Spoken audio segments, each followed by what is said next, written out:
it's known by most that know who I am that the hockey is major for me, but wrestling always has had a place in my heart.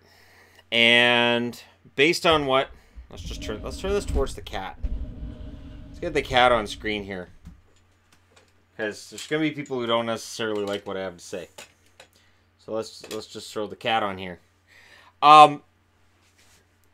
Yeah. I didn't like WrestleMania. I didn't. And I wanted to. I did. I did the live stream last night.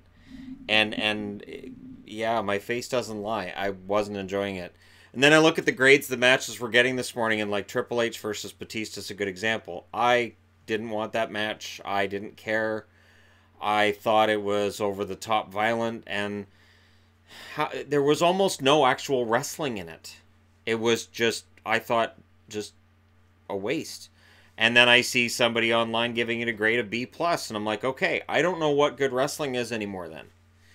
I watched Kurt Angle get retired by Baron Corbin, and Corbin wins clean, and I'm like, oh, okay. And then I see people online say, that's just the way that works. So the old guy going out, he puts the young guy over. Oh, okay. Not always, but all right. Okay. So again, you know, for me, it's just a matter of, I don't understand. I guess I don't get it. So Finn Balor wins back the Intercontinental title because Lashley is not a very enigmatic champion. I actually think where they're leading with this is Lio Rush getting some sort of a push. But what happens is, so Lashley loses, McIntyre loses, Balor, or not Balor,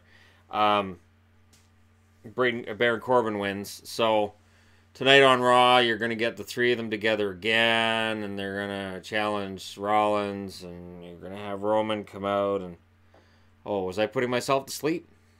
This is the problem. I've become very fatigued with the product, and when I see who is and isn't getting pushed, the guys that I want to see, they're not getting pushed. The Revival, they win the tag titles. It's overdue. I love the Revival. They are absolutely a huge callback to Tully Blanchard and Arn Anderson, the greatest tag team I ever saw. Minus maybe the Hart Foundation, Legion of Doom / Road Warriors, right?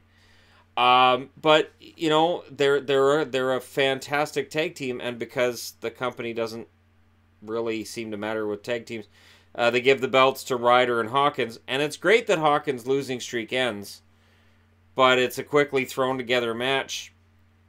It has nothing to do with anything we've seen on Raw for the last month or so, and the Battle Royals won by Braun Strowman. Again, okay, that's, I guess, great. Carmella wins the Women's Battle Royal. Okay. The Iconics winning the tag belts, fantastic. That's a great decision. I love that decision a lot. I think that Billie Kay and Peyton Royce legitimately has the look. She has the talent. She has the all of the pieces you look for in a female wrestler now to say she's going to be a main eventer someday. I think Peyton's that. But her partnership with Billie Kay is fantastic. They are a true tag team. No matter how much Sasha and Bayley tag together, I know they're great friends.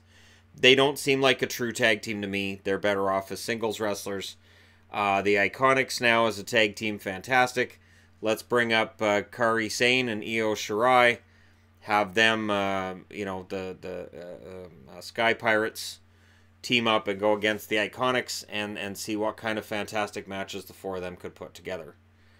And Becky winning the title, you know, it was pretty obvious Becky was going to win the title to me anyways as a longtime wrestling fan, and I know that's part of the reason why I'm as jaded as I am. This event was way too long. And there were matches in here that there's just too many. And, like, for instance, you know, people say, well, Rey Mysterio was hurt, that's why he didn't wrestle very long against Samoa Joe. Well, they had no problem replacing other wrestlers, so, you know, for Rey, give him the night off. You know, or have... It's weird because they had Dominic, his son, really prominent in a couple of promos before the event. And I don't remember seeing Dominic during the match at all. I don't remember them panning to him, or maybe he was on there for briefly, but I don't remember seeing him at all. So maybe that storyline's been punted. Maybe on SmackDown a few weeks from now we'll see it happen. But yeah, it's and Samoa Joe is legit cool. And like for instance, here's an example of how jaded I am. You have AJ against Randy Orton. I don't care. I really don't. And even if it was a great match, and I think it was okay, again, and I think what I notice when I watch events that are this long, every match is paced the same. They've said for years, like a new wrestler will come in and they get sent to NXT, a guy from New Japan or Lucha Underground, wherever they come from, right? They end up in NXT. Part of the reason why is they're good wrestlers. They may be great at cutting promos, but they need to learn how to do a WWE style match.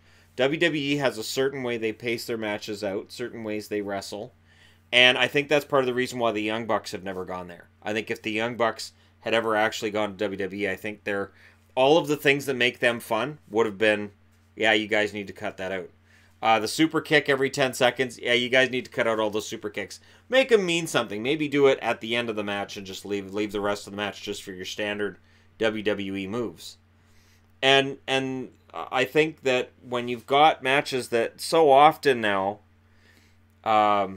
it's like, when Jim Ross stated in an interview that it kind of feels like the wrestlers are trying to go from one holy crap moment to another.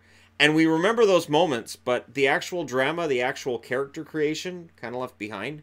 Because here's the thing. So Becky Lynch is your champion. Kofi Kingston, also the champion. Seth Rollins wins the title. But would it surprise anybody if all three of them lose their titles in the next 2 weeks? No. I don't, and I'm not saying that they will, just it would not surprise me if on Raw tonight Seth Rollins goes out and he's celebrating and everything looks great.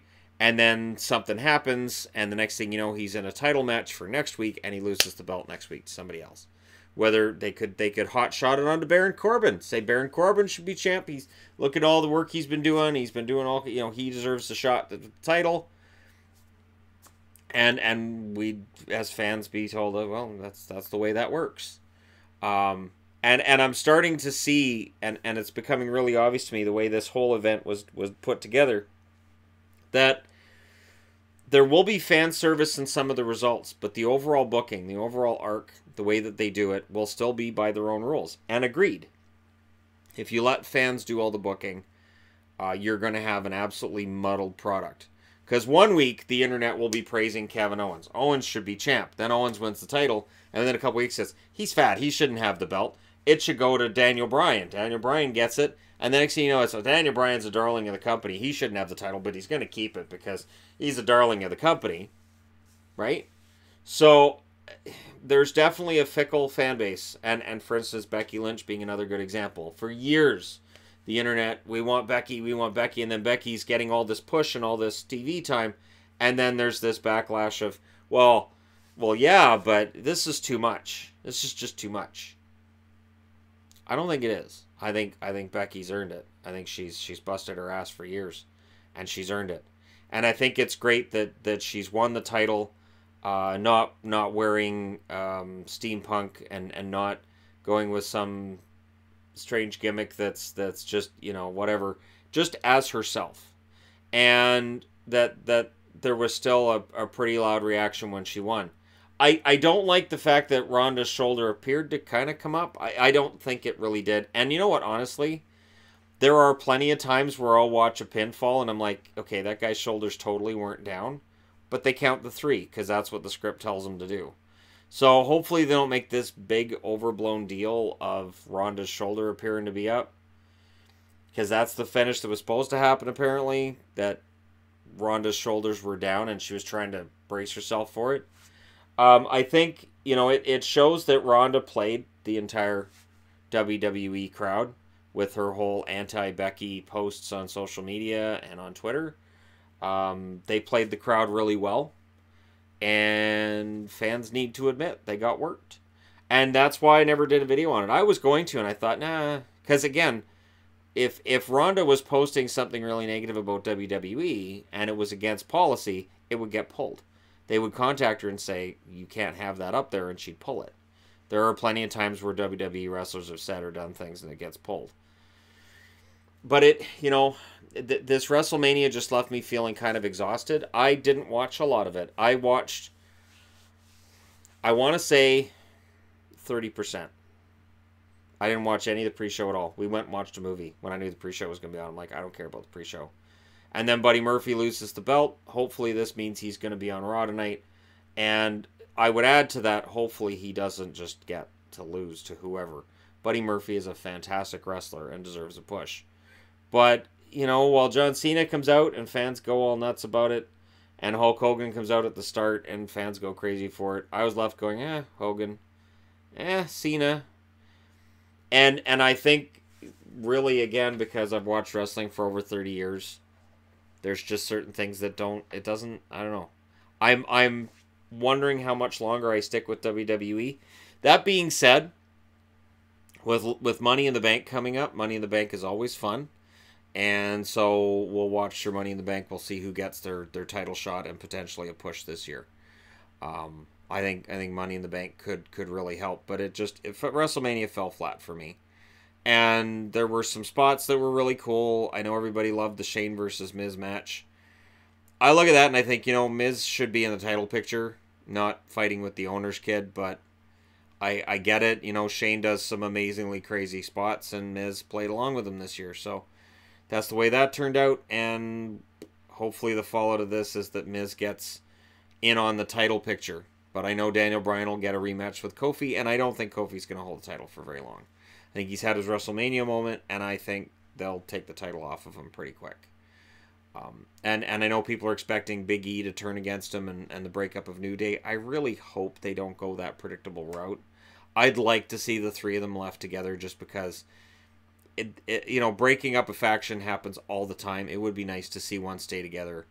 They've been together for 5 years. Leave them together. You don't need to turn Big E. You want to push Big E? Give him a U.S. title match against Samoa Joe and let them tear the house down. Give him 20 minutes. And Big E's a fantastic wrestler. I've seen it in NXT before he came up.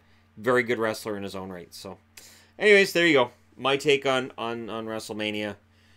And just overall, there isn't really anything from this year's WrestleMania that I think, other than the big moments. You have Seth at the start.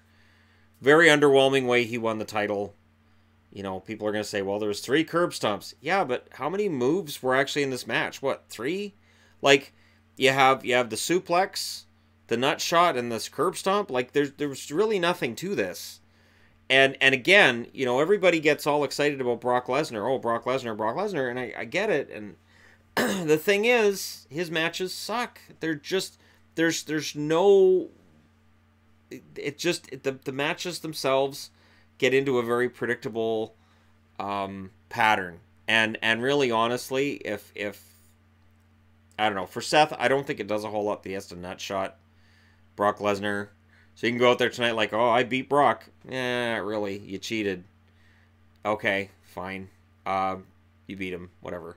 It's weird to me. And then Becky's big moment was fun. And Kofi's was fun, but I do expect it to kind of get ruined on SmackDown. I don't expect him to be champion for very long. And yeah, so there you go. It may very well just be being jaded from being a wrestling fan for too long. But I'd be interested to know how other people feel. Were you exhausted by the end of Mania? And do they need to look at? I've said this, I'm going to say it again. 2 days. 2 days of Mania. You could add Kofi headline one day and Becky headline the other. And you could have broken this up and it would have been a much easier event. NXT TakeOver was fantastic, in part because it was 3 hours. And every match felt epic. Every match felt different. The right people win almost every time in NXT. I was kind of surprised that Shayna Baszler didn't lose and get called up yet. I'm waiting for Shayna Baszler to get called up. I'm not sure why they're waiting on her. Unless they were waiting until Ronda made an exit and then they'll bring Shayna up. But, yeah, the horsewomen versus horsewomen thing would be fun. It's a shame that it doesn't look like it's going to happen. But let me know your thoughts in the comment section below. Don't forget to hit like and subscribe if you're browsing your way through. You just happened upon this video. And hey, thank you guys so much for watching. I'll talk to you again soon.